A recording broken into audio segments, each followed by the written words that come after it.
स्वराज्य संस्थेच्या निवडणुका ज्या आहेत त्या अंतिम टप्प्यावरती आहेत. काही दिवसांआधी आपल्याला माहिती होतं की ह्या काही प्रभागातल्या निवडणुका ह्या पुढे गेल्या होत्या, पण आता 20 तारखेला ह्या निवडणुकांची प्रक्रिया होणार आहे आणि त्याच पार्श्वभूमीवरती आज आपल्यासोबत एक युवा उमेदवार आहेत. आपण त्यांच्याबरोबर एक संवाद साधणार आहोत. सर्वप्रथम बदलापूर न्यूज मध्ये तुमचं खूप खूप स्वागत आहे. आपल्या व्ह्युअर्सना, आपल्या मतदारांना तुमचा एक थोडक्यात परिचय द्या. नमस्कार. सर्वप्रथम माझं नाव साजिल वसीमुल्ला. मी प्रभाग क्रमांक 10 मध्ये काँग्रेस पक्षाकडून अधिकृत उमेदवार आहे. माझा परिचय, माझे शिक्षण मास्टर्स इन फार्मसी शिकलेला मुलगा आहे मी, आणि मी 2020 पासून सक्रिय शिक्षण प्रवर्तकचं काम करत आहे. आणि मला 2020 मध्ये कोरोना काळामध्ये मी सक्रियपणे कोरोना काळामध्ये रुग्णामध्ये कामं केले. त्याच्यामुळे मला आरोग्य मित्र सुद्धा मला अवॉर्ड मिळाला होता. आणि मी 2020 पासून आता 2025 ते 5 वर्षापासून मुलांना शिक्षण कसं देण्यात यावं आणि शिक्षण क्षेत्रामध्ये काम करत आहे. त्याचं कारण एकच आहे, एक शिक्षण असा मार्ग आहे, घरामध्ये असलेला अंधाराला दूर करायचा असेल तर आपण शिक्षणाची रोशनी द्यायची. म्हणून कितीही मोठा अंधार असो ते शिक्षण दूर करेल. हे माझं थोडक्यात परिचय. तुमची राजकारणातली आणि काँग्रेस बरोबरची सुरुवात कशी झाली? माझी राजकारणातली सुरुवात अशी झाली का मी एक एज्युकेटेड मुलगा आहे आणि आपण सर्वसामान्य कुटुंबामध्ये अशी भीती निर्माण केलेली का सर्वसामान्य कुटुंबातलं कोणीही राजकारणामध्ये येऊ शकत नाही, असं एक म्हणजे एक लाईन टाकलेली, एक रेष टाकलेली. मग मी नेहमी विचार करायचो का आपण काय येऊ शकत नाही, आपल्याकडे कॅलिबर, आपल्याकडे आयडिओलॉजी, आपण आपले जे महामानव आहे त्यांचे विचार आपल्या मनामध्ये आहे आणि आपण खरंच राजकारणामध्ये आल्यानंतर काहीतरी नवीन बदल घडवून दाखवू शकतो आणि आपण खूप काही काम करू शकतो जे स्थानिक पातळीवर नेता नाही करत आहे. म्हणून मला असं वाटलं का मी स्वतः उभा राहून बघू का आपण आपले विचार, आपण आपले कॅलिबरने आपण पुढे जात असतो. कारण आपले विचार चांगले, मनामध्ये लोकांबद्दल खूप आदर आहे आणि सर्वसामान्य कुटुंबांना एक हिंमत द्यायसाठी. आणि मी म्हणजे असं मला वाटतं जर मी जिंकून आलो तर माझे हात बळकट नाही होणार आहे. बदलापूर गाव प्रभाग क्रमांक 10 मध्ये असणारे सर्वसामान्य कुटुंबामध्ये सर्वांचे हात बळकट होणार आहे, म्हणून मी उभा राहिलो. काँग्रेस हा पक्ष निवडण्याचं कारण आणि तुमच्या पक्षाचा तुम्हाला ह्या निवडणुकीत कसा पाठिंबा आहे? काँग्रेस पक्ष सर्वप्रथम महाविकास आघाडीकडून मला अधिकृत उमेदवारी भेटत होती. त्याच्यानंतर काँग्रेस पक्षाची मला तिकीट मिळाली. काँग्रेस पक्षाची तिकीट मिळाल्यानंतर आपण माझे जे अध्यक्ष आताचे येडवणकर साहेब, जे मागचे आपले अध्यक्ष होते संजय जाधव साहेब, त्यांनी तिकीट म्हणजे मला देऊन ते गेले. आता येडवणकर साहेब आहे, ते नेहमी माझ्या बरोबर असून पाठपुरावा करत आहेत. थोरात साहेब आहे, पितेश साहेब आहे, ज्योती मॅडम आहे, हे सर्व मला म्हणजे नेहमी कॉल करतात. आमचे जे प्रभारी आहे, इव्हन हायकमांडची टीम पण मला येऊन भेटून गेली, ते पण मला चांगला सपोर्ट करत आहे. आणि माझी बदलापूरची जनता मला भरभराटीने प्रेम करत आहे, ते माझ्यासाठी खूप महत्वाचं आहे. बदलापूरमध्ये आणि तुमच्या प्रभागामध्ये 3 असे कोणते महत्वाचे मुद्दे जे आहेत किंवा महत्वाचे प्रश्न जे आहेत ते तुम्हाला तातडीने सोडवावे असे वाटतात? मॅडम, सर्वात प्रथम तर मी आपल्याला स्पष्टपणे सांगेल की बदलापूरमध्ये जे 3 आपण मुद्दे म्हटले, तर मी 3 मुद्दे नाही म्हणत, मी 30 मुद्दे म्हणणार. कारण जेव्हापासून नगरपालिका लागली, नगरपालिकेच्या नावाखाली जे नगरसेवक होतात ते बदलापूरचे लोकांसाठी काही काम करत नाहीये. कारण जे परिस्थिती पूर्वी होती तीच परिस्थिती आज पण आहे. आरोग्य हॉस्पिटल नाहीये बदलापूरमध्ये, बदलापूरमध्ये अभ्यासिका नाहीये, बदलापूरमध्ये मुलांसाठी गार्डन नाहीये, बदलापूर मध्ये आजी आजोबासाठी गार्डन नाहीये. बदलापूरमध्ये ना जे गोष्टी हवी आहे मी स्थानिक पातळीवरच म्हणत आहे माझे प्रभागाबद्दल. त्याच्यामध्ये मी काय मोठे नेते लोकांना दोष देत नाही, जे माझे नेते आहेत त्यांना म्हणजे जे नगरसेवकसाठी असतात. बदलापूरची जनताला सर्वांनी वेटेज मध्ये धरला होता, म्हणून हे वेळ 10 वर्षानंतर आली. प्रत्येक वेळी 5 वर्षामध्ये एकदा नगरसेवकचं इलेक्शन होतो, पण हे 10 वर्षानंतर होत आहे. कोरोना काळामुळे ते विलंब झाला, म्हणून 10 वर्षानंतर ही वेळ आलेली आहे. त्याच्यामध्ये प्रथम मुद्दा आहे पाणीचा. मी पूर्ण गाव पिंजून काढलेलं आहे. सर्वांची पाणीची समस्या आहे. दुसरे आरोग्य, सर्वसामान्य कुटुंबाचा कोणी आजार झाला, इमर्जन्सी आली, त्याला प्रायव्हेट हॉस्पिटल शिवाय पर्याय नसतो आणि गव्हर्नमेंट हॉस्पिटल त्याला कलवाला जायला लागतं. बदलापूरमध्ये अजूनपर्यंत हॉस्पिटल का नाही, आणि हॉस्पिटल आहे तर हॉस्पिटलमध्ये सर्व मूल सुविधा का नाहीये. आणि दुसरा झाला शिक्षणासाठी जे सर्वसामान्य कुटुंबातले मुलं आहेत त्यांना शिक्षणासाठी कोणी प्रोत्साहन देत नाहीये. मी तर जनता जनार्दनांना सांगेल, तुम्ही 2 तारखेला अंजुमन स्कूलमध्ये गेले होते, जिल्हा परिषद स्कूलमध्ये गेले होते, ट्रान्सफर स्कूलमध्ये गेले होते. तुम्ही एकदा मला मत द्या. 20 तारखेला तुम्ही परत मतदानाला जाणार. त्याच्यानंतर जेव्हा पहिली निवडणूक लागेल तेव्हा तुम्ही स्कूल्समध्ये जावा. तुम्हाला खरोखरच अभिमान वाटेल का आपण हे मुलाला निवडून दिला होता, ज्याचे विचार नाही, त्याचे शब्द पण नाही, त्या सर्व गोष्टीला खरा उतरला. मी सर्वात प्रथम सर्व गोष्टी बदलून टाकेल आणि मी निवडून आल्यानंतर सर्वसामान्य लोकांना आधार देणार, त्यांना मी पुढे आणणार, रोजगार देणार, रोजगाराची मॅडम खूप गरज आहे. युवा हे 10 बोट आहे ना, 10 बोटामध्ये एक बोटला नोकरी, 9 कुठे मॅडम? हे लोकांची समस्यापर्यंत गेले पाहिजे, तेच खरा नेता असतो, हे मला म्हणायचं. तुम्ही आता युवकांच्या रोजगाराविषयी एक मुद्दा मांडला, तर तुमच्या डोक्यामध्ये काय अशा संकल्पना आहेत युवा रोजगारासाठी? मॅडम हे बघा, सर्वात प्रथम तर मी आपल्याला सांगेन, जर मी निवडून आलो तर मी सर्वात प्रथम 2 ऑफिस उघडणार, 2 जनसंपर्क कार्यालय, अ मध्ये आणि ब मध्ये. त्याच्यामध्ये ज्यांना चांगली प्रशासकीय अनुभव आहे, बदलापूर गावामध्ये मुलांनी चांगले एज्युकेशन घेतलेले आहे, त्यांना आपण थोडा चांगला मार्गदर्शन केला तर आपल्या दोन्ही ऑफिसमध्ये सर्वात प्रथम 2 चांगल्या मुलांना मी स्वतः काम देणार आहे. तर जे माझे जनता आहे त्यांची डेलीची समस्या आहे, ते लेखी किंवा तोंडी ते ऐकासाठी, आणि मी स्वतः तिथे जाऊन बसत जाईन मॅडम. एक आपण ठराविक डे किंवा टाइम आपण ठरवला. त्याच्यानंतर नगरपालिकाच्या माध्यमातून कसा आपण रोजगार उभा करू शकतो, ते नगरपालिकाच्या माध्यमातून जे कॉन्ट्रॅक्ट असतात किंवा वेगवेगळे प्रकरण असतात, त्याच्यामध्ये आपण आपल्या मुलांना म्हणजे सर्वसामान्य कुटुंबातला आपण कसा आपण रोजगार निर्माण करू शकतो. त्याच्यानंतर गव्हर्नमेंटचे जे स्कीम्स आहेत, स्कीम मार्फत जे रोजगार पर्याय निघत आहेत, त्याच्यामध्ये आपण त्यांना कसं प्रोत्साहन देणार, हे सर्व गोष्टी म्हणजे जे ऍज अ नगरसेवक किंवा नगरसेवक, मला मॅम एक माहितीसाठी बोलतो, मला चांगला प्रशासकीय शासकीय अनुभव आहे काम करायचा. म्हणून एक जर चांगला नेता आला तर ते आपल्या मुलांसाठी म्हणजे प्रशासन आणि शासनाकडून कशी गोष्टी ची निधी किंवा कशा गोष्टीचे आपले काम करून घेतो ते खूप महत्वाचं असतो. मी 100% मॅडम सांगतो, जे माझ्याकडून होईल बेस्ट वेनी प्रयत्न करेन आणि माझ्या मुलांना सर्वांना रोजगार देईन. आणि आपण बघू शकतो एक सीसीटीव्हीचा मुद्दा आणि रिक्षांचा मुद्दा ऐरणीवरती आहे. आपण बघू शकतो की बदलापूर गाव जसं बघायला गेलं तर स्टेशन पासून बराच लांब आहे. रिक्षांच्या रात्री बेरात्री बऱ्याच समस्या येतात, तर त्याच्याबद्दल तुमचं काय म्हणणं? मॅडम हे बघा, सर्वात प्रथम आपल्याला सांगितलं बदलापूरमध्ये जे आपण म्हटलं अशा समस्या ऍट प्रेझेंट नाहीये, तरीही महिलांची आपण सुरक्षेसाठी जे रिक्षा स्थानक आहे त्याच्यावर आपण सीसीटीव्ही कॅमेरा आपण लावू शकतो. आणि दुसरे काही गोष्टी ज्याच्यानी म्हणजे कोणत्याही टायमाला प्रवास करायला इझी होईल. आणि आमच्या मॅम ऍट प्रेझेंट बदलापूरमध्ये सर्व ही गोष्टी, मी स्पेशली बदलापूर गावचं म्हणत आहे, सर्व रिक्षा चालक आहेत ते ऑलरेडी म्हणजे त्यांचे बहीण आई कसे घरी सुखरूप पोहोचेल याच्यासाठी ते सुद्धा सक्षम आहे. चोरीची समस्या वाढलेली आहे बदलापूरमध्ये, बरेच काही असे घटना घडत आहेत, त्याच्यामध्ये आपण खूप काही गोष्टी म्हणू शकतात, म्हणजे अंमली पदार्थ असेल, बऱ्याच गोष्टी आहेत. अशा गोष्टीला वर आपण कसा नियंत्रण आणण्यासाठी मी प्रशासनाला एक विनंती करणार आहे का आपण जागोजागी सीसीटीव्ही लावा.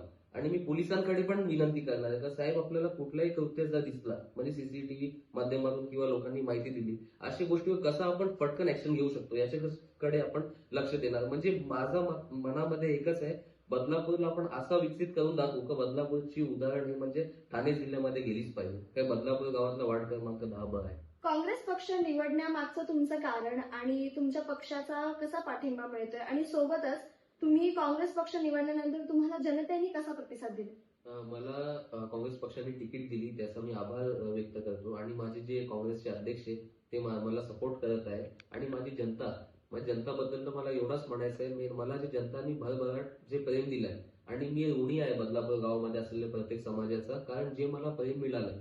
आणि मी जेव्हा घरी गेलो आणि तर खरोखर सांगतो, मला बदलापूर गावकर असल्याचा अभिमान आहे, कारण माझ्या बदलापूरचे जनतेमध्ये जे प्रेम द्यायची कॅपॅसिटी आहे, जे प्रेमाने मला आपुलकीने आपल्या घरामध्ये बसून मला तोंड गोड करत आहे आणि जे मला मान देत आहे, मी आयुष्यामध्ये हे प्रेम कधीच विसरणार नाही. माझे बदलापूर गावामध्ये सर्व समाज, मुस्लिम समाज, बौद्ध समाज, रविदास समाज, आगरी समाज, मराठा समाज, कुणबी समाज, आदिवासी समाज व इतर समाज, हे वाणी समाज, ब्राह्मण समाज, हे सर्व गुढी गोविंदाने इथे राहत आहे आणि सर्व समाज मला 100% घडवणार आहे असं मला एक खूप मनापासून वाटत आहे. आणि काँग्रेस याच्यासाठी आपण निवडला मॅडम का एक गरीबाचा हात आहे काँग्रेस, शेतकरीची चळवळ आहे काँग्रेस, आणि सर्व लोकांच्या मनातली आवाज आहे काँग्रेस, म्हणून आपण काँग्रेस पक्ष. आज तुमच्या बरोबर ह्या निवडणुकीच्या रणांगणामध्ये अनेक उमेदवार आहेत जे तुमच्यासोबत ताकदीने उतरलेले आहेत, तर त्यांच्याबद्दल तुम्हाला आव्हान वाटतं का?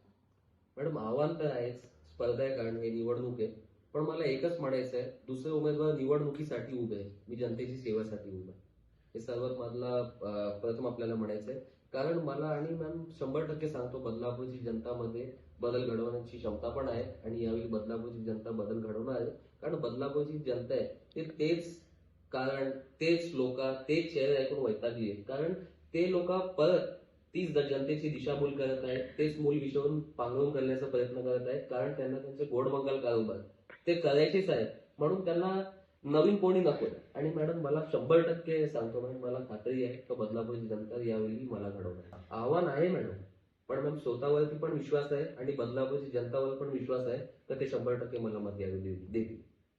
आपण बघू शकतो की अनेक प्रतिस्पर्धींच्या मागे त्यांचे मोठमोठे नेते सुद्धा त्यांचा पाठबळ त्यांचं आहे.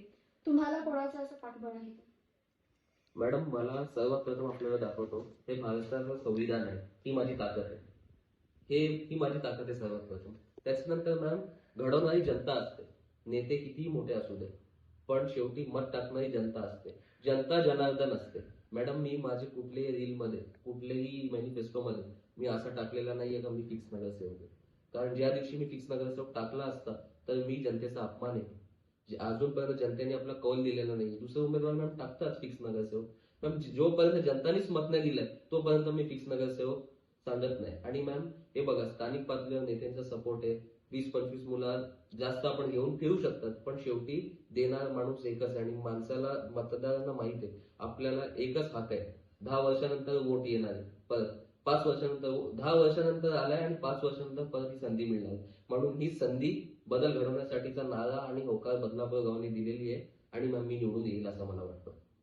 आपण बघू शकतो की तुमच्या विरोधात अनेकदा काही निगेटिव्ह नॅरेटिव्ह आपण म्हणू शकतो ते जर पसरवले जात असतील तर मग त्याच्यावर तुमचं काय म्हणणं आहे? मॅडम माझं एकच म्हणणं आहे, सर्वसामान्य कुटुंबातला कोणी आजपर्यंत उभा राहायची हिंमत केलेली नाहीये. मी हिंमत केली माझ्या जनतेच्या विश्वासावर. मला माहित आहे जनता चांगल्या चेहऱ्याला यावेळी सपोर्ट करणार.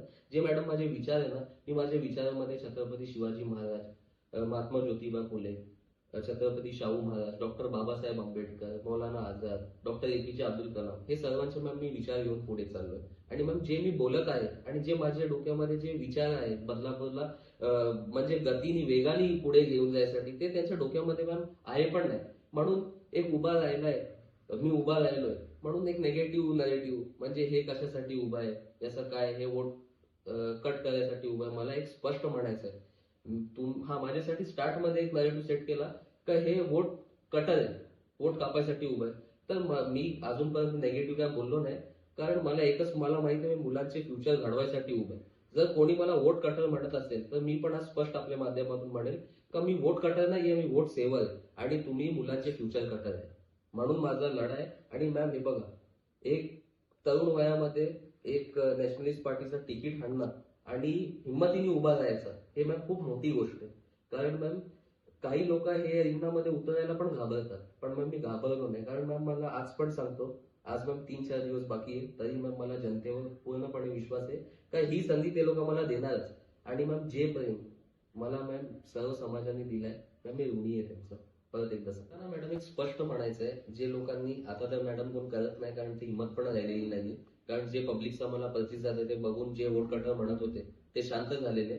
मॅडम पण मला आज आपल्या माध्यमातून एक गोष्ट म्हणायची, जे लोकांना त्यांना जाऊन असा गैरसमज आणि जे निगेटिव्ह प्रचार माझा केला होता, जे जनता आहे ते खूप म्हणजे त्यांना खूप अक्कल आहे मॅडम. ते स्वतः विचार करतात. मला काही लोकांनी येऊन म्हटलं, आम्हाला म्हटले, आम्ही डायरेक्ट त्यांना म्हटलं तर तुम्ही आमच्यासाठी केला काय? सचिन तर एवढा चांगला बोलतोय, सचिनने खूप काही केलेलं आहे, तुम्ही आमच्या मुलांसाठी काय करणार त्याचं तुम्ही उत्तर द्या. तुम्ही आमच्या गावासाठी काय करणार? मॅडम कुठल्याही प्रश्नाचं यांच्याकडे उत्तर नाहीये. कारण मॅडम नगरसेवक अर्थ यांच्या डोक्यामध्ये नगरसेवक लोकांची सेवा करायचा नाहीये. नगरसेवकचा अर्थ आहे मला राजा व्हायचं. बाबा नगरसेवक बनून कोणी राजा होत ना. नगरसेवकची व्याख्या नागरिकांची सेवा करणं आहे. तुम्ही सेवा करण्याचे हेतूनेच उभे नाहीये, तुम्हाला जनता कशाला मत देते? मॅम मी 100% सांगतो, ही संधी माझी आहे. ही संधी मला बदलापूर गावातली प्रत्येक जनता देणार आहे. आणि जनताने ज्या दिवशी ठरवलं ही संधी हे मुलाला द्यायचं आहे, विचारायला द्यायचं आहे, त्यावेळी 100% विजय माझाच होणार आहे अशी मला पूर्णपणे खात्री आहे. मला एकच म्हणायचं आहे शेवटी, अभी डुबा नहीं है सूरज, थोडी शाम होने दो. अभी डूबा नहीं है सूरज, थोड़ी शाम होने दो. मुझको बदनाम करने का बहाना ढूंढने वालों, पहिले थोडा नाम होने दो. आज तुमच्या समाजाकडून तुम्हाला कसा पाठिंबा आहे? मॅम माझ्या समाजामधून मला खूप चांगला पाठिंबा आहे. मी सर्वांचे मनातली आवाज आहे मॅडम. मेरे को एक ही चीज बोल रहे, तू हमारा बच्चा है, तेरे को ये मौका नहीं हम देंगे तो ये बेटा तेरे से ये नहीं है या हमारे से पीछे हट रहे, ये मौका मैं मुझे मिलेगा, मुझे पूरी उम्मीद है. मला पूर्ण खात्री आहे. तर सर, आपल्या मतदारांना सांगा की तुमचा प्रचार कसा सुरू आहे आणि तुमची मतदानाची प्रक्रिया कशी असेल. मॅम, माझा प्रचार खूप छान सुरू आहे. मॅम, मी पूर्ण बदलापूर गाव माझा वार्ड पिंजून काढलाय. आणि मॅडम, खरंच सांगतो, म्हणजे मनापासून जेव्हा मी सर्वांच्या घरोघरी गेलो आणि खरोखरच मॅडम, मतची किंमत काय, मत किती अनमोल आहे हे मला कळालं. कारण मॅडम, जेव्हा मी घरी गेलो, मला लोक आशीर्वाद पण देत आहे, आम्ही तुला मत देऊ हे सांगत पण आहे. पण मॅम, मी जेव्हा त्यांच्या डोल्यामध्ये, स्पेशली मॅम, मी मिडल क्लास पेक्षा खालचा वर्ग बद्दल म्हणत आहे, त्यांच्या डोल्यामध्ये ना मॅम अश्रू यायचंच बाकी नुसतं असतो. का म्हणजे मला मॅम ती, मी इमोशनल मुलगा आहे. कधी कधी वाटतो का हे लोकांनी मला घडवलं, तर खरोखर जे मी आपल्यासमोर आश्वासन देत आहे मॅडम, मला 100% परिपूर्णपणे ते करून दाखवायचं आहे. कारण मॅम, मी जे मत मागत आहे आयुष्यामध्ये 5 वर्षामध्ये एकदा, जे आपल्याला संविधानाने अधिकार दिलेला आहे, ते अधिकार एकदा येतो. मला लोक मत टाकणार आहे, तर मताची मॅम खरी पोचपावती मॅडम मला त्यांना काम करून दाखवायचं आहे. आणि मॅम, मी 100% करेन. माझी निशाणी हाताचा पंजा आहे. हे माझा मॅनिफेस्टो पण आहे. मी आपल्या समोर एकदा दाखवतो. हाताचा पंजा माझी निशाणी आहे. एक बॅलेट मशीन असणार आहे. ते बॅलेट मशीनवर 6 नंबरचं बटन हात आहे. हातला आपण मत टाकून भरघोस मतानी विजय मला करून द्या, ही माझी नम्रपणाची विनंती आहे. कारण ही संधी पुन्हा येणार नाहीये. एक संधी बदल घडवण्यासाठी, एक संधी आरोग्यासाठी, एक संधी भयमुक्त बदलापूरसाठी, एक संधी महिला सक्षमीकरणसाठी, एक संधी विकासासाठी, एक संधी खरोखरच तुम्ही सर्वसामान्य लोकांची मनातली आवाजासाठी. मतदार राजाला काय आव्हान करा. मतदार राजांना मी एकच आवाहन करणार का, मी मतदार राजांना नुसतं 1 दिवसासाठी राजा म्हणत नाहीये. येणारे 5 वर्षासाठी पण तुम्हीच राजा आहे. कारण तुम्ही मला सेवेसाठी नियुक्ती करणार आहे. म्हणून मतदार राजांना एकच म्हणायचं आहे, आमिषाचा वादळ तुमच्या समोर येऊ शकते. तुम्ही आमिषाच्या वादळाला बली पडू नका. कारण हे संधी खूप महत्वाची आहे. हे संधीचा सोना करणं तुमच्या हातामध्ये आहे. तुम्ही बनमुठ्ठी मला आपली मनातली आवाज समजा आणि एक संधी तुम्ही मला द्या. खरोखरच सांगतो, मी तुम्हाला तुमची संधीचा सोना करून पण दाखवीन आणि तुमची मनातली आवाज बनवून दाखवीन. कारण ही संधी पुन्हा मिळणार नाही. म्हणून नम्रपणाची कळकळीची विनंती आहे की आपला बहुमूल्य मत मला देऊन प्रचंड बहुमताने निवडून द्या, ही नम्र. डॉक्टर बाबासाहेब आंबेडकरांनी म्हटले, शिका, संघटित व्हा आणि संघर्ष करा. मी शिकलो madam. Me masters in pharmacy केलं, डबल पदवी घेतली. संघटित पण सर्व लोकांना करत आहे आणि मग संघर्ष पण करत आहे. शिका, संघटित व्हा, संघर्ष करा. मॅडम, हे जे बाबासाहेबांनी म्हटलेले तिन्ही शब्द आहे, ते शब्दाचा मॅम उदाहरण मला मॅडम असं वाटतो यावेळी बदलापूरची जनता ते भरघोस मताने मला निवडून देणार आहे. आणि मॅडम, राजकारणामध्ये एक गोष्ट शिकलो मी, नुसता इलेक्शन मध्ये उभा राहून निवडणुकीची जीत नसते. कारण समाजकारण व्यक्तित्व प्लस कर्तृत्व इक्वल टू नेतृत्व असतो. आणि मॅडम, जेव्हा आपण समाजकारण करतो तेव्हा ऑटोमॅटिकली पब्लिक आपल्याला मला बदलापूरची जनता घडवणार, मला पूर्णपणे विश्वास आहे. म्हणून एक संधी मला द्या आपण, ही नम्रपणाची विनंती आहे. जय हिंद, जय महाराष्ट्र. तर हे होते आपल्यासोबत साजिद मुल्ला, प्रभाग क्रमांक 10 ब मधून व्हिडिओ जर्नलिस्ट निधी उमराणी यासोबत मी तनया कुलकर्णी, बदलापूर न्यूज.